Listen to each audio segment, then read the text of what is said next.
Bien, muy buenos días. ¿Cómo están? Bien. Qué hermoso tiempo que pasamos. Es la reunión más importante y principal de nuestra fe. Y también entonces reconocer que estamos en la última mañana de campamento. Nos tenemos que regresar a casa, ¿sí? Y yo sé que para algunos están expectantes de regresar y otros se quisieran quedar, ¿verdad? Sí. ¿Cuántos se quisieran quedar?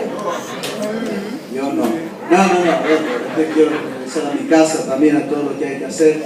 Pero qué bueno, ¿la pasaste bien? ¿Te gustó el campamento? ¿Sí? Muy bien, mirá el que está a la par, saludarlo, decirle gracias por haber estado conmigo, saludar al que está a la par.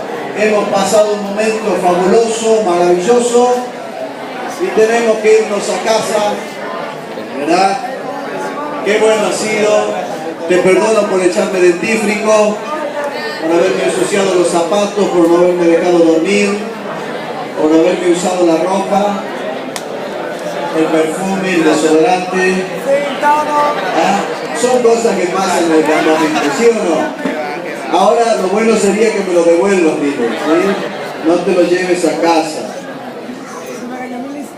Si alguien tiene que devolver algo, hágalo, ¿sí? Más que nada en aquellos que encuentran las cosas antes que los dueños las pierdan, ¿viste? Sí, tú conoces eso, ¿verdad? Reacción tardía. Muy bien, vamos a mirar en esta mañana un último versículo que es el mismo versículo con que comenzamos, 2 Corintios capítulo 5, versículo 14-15, porque comenzamos con esta temática y queremos terminarla de la misma manera, pero recordad siempre algo, que cuando abres la Biblia, siempre digo, la Biblia es el único libro que cuando lo abres su autor está presente. Muchos libros vas a leer en tu vida cristiana, muchos libros vas a leer como parte de tu vida secular en tu carrera y jamás tal vez conozcas a su autor. Muy pocas veces vas a tener la oportunidad de escuchar a un autor exponer un libro y hacértelo firmar el libro. Pero quiero decirte que la Biblia, sí, su autor cada vez que la abres está ahí presente para hablar contigo y explicarte todo lo que en ella quiso y quiere decir. Por eso en esta mañana abrí la Biblia y ojalá que puedas grabar este versículo en tu mente, en tu corazón. Es cortito y dice una verdad muy grande. Pero antes de leer la Biblia vamos a orar una vez más. Padre, gracias por este momento y solo te pido que, como decía mi hermano, me asistas en este tiempo para poder hablar conforme a tu voluntad. Señor, hemos vivido días hermosos en este lugar, pero ahora estamos conscientes de que debemos regresar a nuestros hogares, a ese ambiente donde tú nos colocaste por tu voluntad para que podamos resplandecer como luminares en medio del mundo de oscuridad. Amén. Señor, y queremos tu guía, tu dirección, la fortaleza de lo alto para poder hacerlo. Oramos en el nombre de Jesús. Amén. Dice el amor de Cristo, porque el amor de Cristo nos constriñe pensando esto, 2 Corintios 5:14, que si uno murió por todos, luego todos murieron, y por todos murió. ¿Para qué? No solamente hay un por qué, sino un para qué, y aquí para que veas, para que los que viven por Cristo, viven en Cristo, vivan a través de Cristo, la vida que te queda, no solamente en este mundo, un día vas a disfrutar la eternidad, pero para que los que viven ya no vivan para sí, sino para ¿quién? Para aquel que murió y resucitó por ellos. Vamos a leerlo todos juntos, el verso 15. Y por todos murió, para que los que viven ya no vivan para sí, sino para aquel que murió y resucitó por ellos. No sé cuánto es la vida que te queda en este mundo. Beniche me decía algo interesante el otro día, que después de, hubo unos años anteriores, que luego del campamento de Madre Vieja, varios jóvenes que pasaron por este lugar, ¿sí?, partieron a la presencia del Señor. Mucho antes tal vez de lo que hubieran imaginado ellos, que nosotros no hubiéramos imaginado, porque esa es la realidad de la vida. Nadie decidió cuándo nacer y así tampoco nadie decide cuándo morir. Eso es lo que Dios ha determinado y eso es lo que Él lo sabe. Pero el punto es que en los días que nos quedan en este mundo, mientras algunos que son extranjeros y peregrinos vamos caminando hacia nuestra patria celestial, ¿sí?, entonces la idea es que en esos días de nuestra vida podamos vivirlo para Dios. Ese es el consejo de un hombre llamado Salomón, que dice en Eclesiastés capítulo 12, versículo 1, acuérdate de tu Creador, ¿cuándo? En los días de tu juventud, antes que vengan los días en los cuales digas, no tengo en ellos contentamiento, porque puede suceder, puede pasar. Que llegue un momento de tu vida en que te des cuenta que para lo que has vivido simplemente es para acumular títulos, prestigio, posición, posesiones, que realmente cuando las tienes nunca satisfacen. Te lo puedo asegurar, por eso el apóstol Juan dice que el mundo pasa y sus deseos, pero el que hace la voluntad de Dios disfruta porque permanece para siempre. Y la clave está en vivir para ti mismo o vivir para Dios. Ahora, vivir para Dios yo sé que no es fácil. Joven fui y estoy envejeciendo, no es que he envejecido todavía, ¿sí? Pero te quiero decir que las mismas presiones que tú sufrís, que estás sufriendo, las sufrimos nosotros. No somos de madera, no somos de piedra, no somos de metal, somos de carne y de hueso como tú. Y te quiero dar otra sorpresa. A pesar de que tenemos más años que tú, seguimos sufriendo las mismas tentaciones, las mismas presiones, las mismas persecuciones. ¿O no, Periche? Claro que sí. Y a cualquiera que pasó los 20 años como nosotros, seguimos sufriendo las mismas tentaciones. La Biblia dice que Elías era hombre sujeto a pasiones igual que la nuestra. Por eso es que no te vemos como algo extraño, ni tampoco nos mires como algo extraño, como alguien que siempre te está retando y tal vez piense, porque él es misionero y no tiene las mismas presiones, luchas y dificultades que yo. No, te equivocas, tengo las mismas y tal vez puedo decirte más. Como casado, con hijos y con suegro. Pues eso es otro tema. Y volviendo a este punto acá, dice para que los que vivan ya no vivan para sí. Ay, me paso siempre, dice la suegra. ¿Cómo se dice suegra en chino? Lin Chen Lan. Muy bien, pero ¿cuál es? Dejémosla ahí porque yo tengo varias cosas de suegra. Yo, aunque ustedes no crean, yo la amo y me llevo de bien porque ella vive en Estados Unidos y yo en Dominicana. A propósito, quiero presentarles, miren cómo es la cosa. Yo como pensé que toda la noche, quiero presentarle a esta belleza que es mi esposa. Ponete de pie, mi amor, por favor. Ella es mi esposa para todos los que no la conocen. Si le quieren dar un aplauso, denle un aplauso. ¿Saben lo que es? ¿Saben lo que es bancarse a uno como yo? Sí, no es fácil. A veces digo, mi amor, ¿cómo me gustaría ser como vos para saber lo que es tener un marido como yo? Pero no, eso es de Argentina, eso no lo hagan, ¿sí? Eso. Pero gracias, mi amor, por tantos años, siempre mi compañera fiel, mi amiga. Llevamos casi 17 años de casado y es una bendición para mi vida. Ella va a estar haciendo una lista, abro un paréntesis, para todos los que quieran ir al campamento de jóvenes mayores para la vida, va a tener la lista para anotar los emails y yo se lo voy a enviar a la propaganda, chivo de por medio, pero nos preparemos ahí. Escuchen lo siguiente, ¿cómo vivir para Dios? Yo sé que tienes temor y miedo.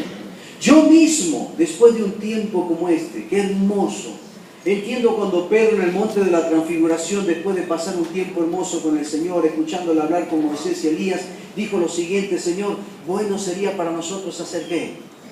Ramadas. Una para ti, otra para Moisés, otra para Elías, y quedarnos aquí tranquilos en el monte, ¿sí? Pero sabes una cosa, Dios no nos quiere en el monte, Dios nos quiere en el valle. Dios quiere que bajemos ahora. Y sabes, muchos de aquí van a bajar con miedo que son comunes, con miedo que son normales.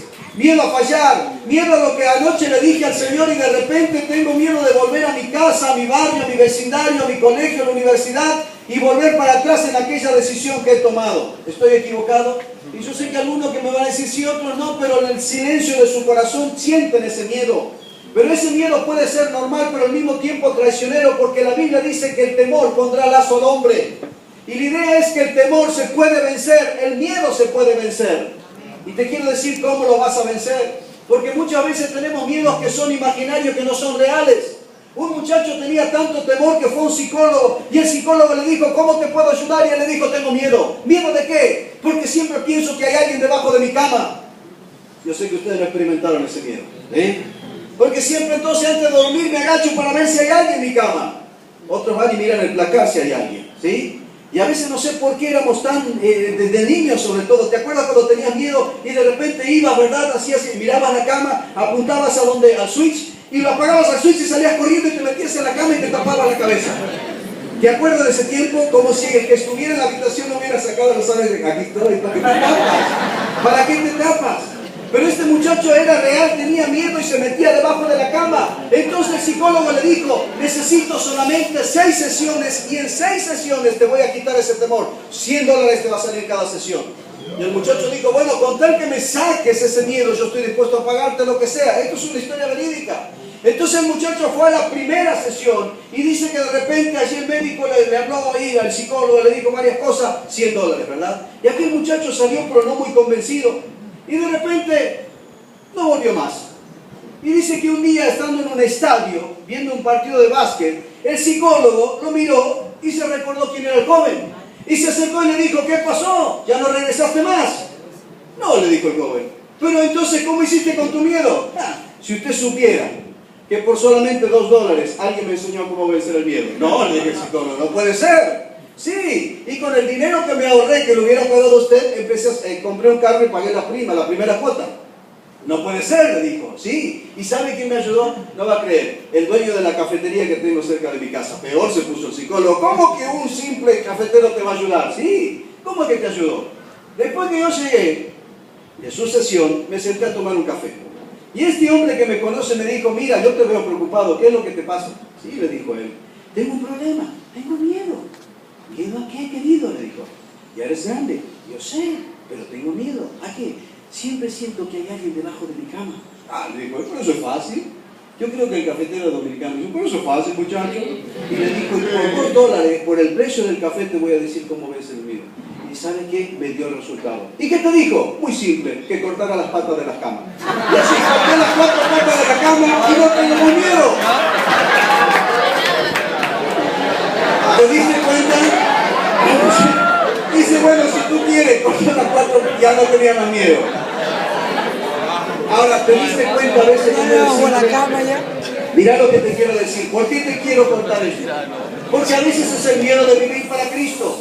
Y el miedo se vence tomando pasos pequeños. No son grandes. ¿Cómo podés vivir para Cristo? ¿Cuándo? Hoy. ¿Cómo? Decime de qué manera. En primer lugar, conociendo a Cristo. Nunca vas a poder huir de algunas cosas si no te acercas a aquello por lo cual realmente se merece huir. Cuanto más cerca estés de Cristo, más lejos vas a estar de todas aquellas cosas que tienes temor y miedo. Conocerlo a Cristo y empezar a conocerlo aquí para que no sea una sorpresa cuando lo encontremos en las nubes y cuando pasemos la eternidad con Él. Hay muchos cristianos nominales hoy en día. Hay muchos creyentes pero pocos convertidos. Hay muchos simpatizantes pero pocos seguidores.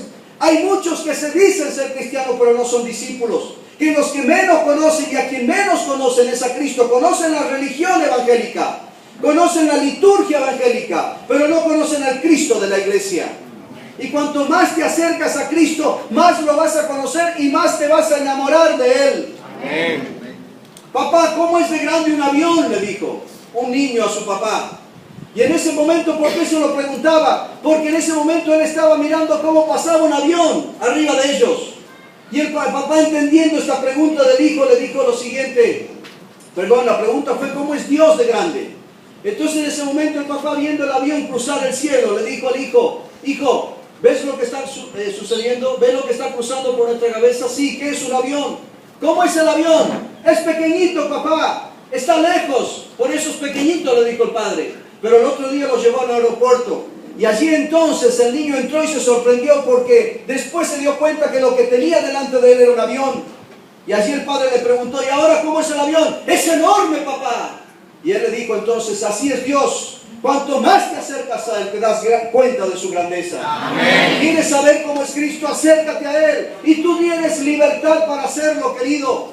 La Biblia dice, y por eso celebramos uno de los eventos más especiales para nuestra vida, nuestra reunión de comunión. Y es justamente que Cristo nos abrió una entrada para que tú y yo podamos entrar con libertad ante el Padre. Ya salimos del salón donde éramos declarados culpables y ahora pasamos al salón familiar donde Él es nuestro Padre, e incluso Pablo en Romanos capítulo 8 dice que tenemos la libertad de poder llamarle Abba Padre, que significa papito. Puedes tener esa relación con Él, puedes acercarte a Él y puedes conocerlo a Él. Y eso es un privilegio que tú tienes. No lo desperdicies, no lo desperdicies.